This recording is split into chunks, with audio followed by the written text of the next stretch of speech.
Hi hello అండి. Welcome to Surya Teja vlogs. నేనైతే మా స్టైల్లో దొండకాయ ఇంకా పల్లీలు ఫ్రై చేశాను ఫ్రెండ్స్. మీకు గనక నచ్చినట్టయితే ట్రై చేయండి ఫ్రెండ్స్. ముందుగా హాఫ్ కేజీ దొండకాయలను తీసుకొని ముక్కలుగా కట్ చేసి పక్కన పెట్టుకోవాలండి. తర్వాత ఒక ఆనియన్, 2 పచ్చిమిర్చి కూడా కట్ చేసి పక్కన పెట్టుకోవాలండి. తర్వాత స్టవ్ వెలిగించి దానిపైన ప్యాన్ పెట్టుకొని 2 టేబుల్ స్పూన్ ఆయిల్ వేసుకోవాలండి. పల్లీలు వేస్తున్నాం కదా, పల్లీలను అయితే ముందుగానే ఫ్రై చేసుకోవాలి. చూడండి, పల్లీలను వేయిస్తున్నాను నేను ఆయిల్లో. అవి వేగిపోయినాయండి, గోల్డ్ కలర్ వస్తే వేగిపోయినట్టే. అవి వేగిపోయిన వాటిని ఒక ప్లేట్లో తీసుకొని పక్కన పెట్టుకోవాలండి. పక్కన పెట్టుకున్న తర్వాత నాకైతే ఆయిల్ సరిపోలేదు, 1 టేబుల్ స్పూన్ ఆయిల్ వేసుకున్నాను. తర్వాత దానిలో 1/2 టేబుల్ స్పూన్ ఆవాలు, 1/2 టేబుల్ స్పూన్ జీలకర్ర వేసి కొంచెం ఫ్రై అవ్వనివ్వాలండి. తర్వాత ముందుగా మనం కట్ చేసి పెట్టుకున్న ఉల్లిపాయ ముక్కల్ని, పచ్చిమిర్చిని వేసి వేయించాలండి. అది కూడా కొంచెం గోల్డ్ కలర్లో రావాలి.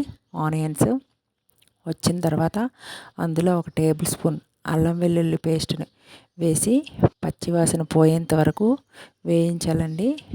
అది వేగిన తర్వాత ముందుగా మనం కట్ చేసి పెట్టుకున్న దొండకాయ ముక్కల్ని వేసుకొని బాగా కలుపుకోవాలి ఫ్రెండ్స్.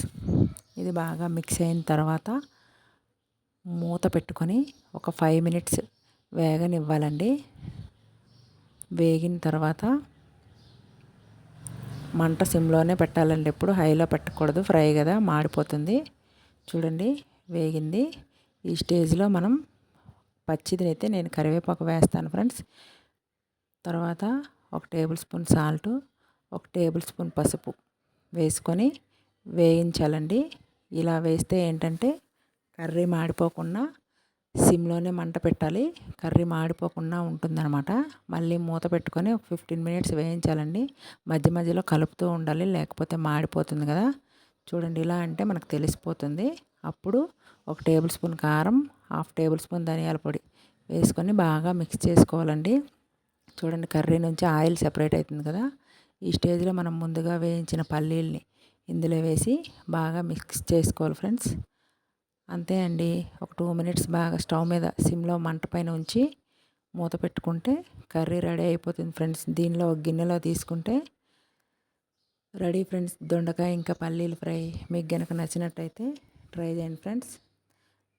మా వీడియోస్ కనుక మీకు నచ్చినట్టయితే please subscribe my channel friends. Thank you for watching.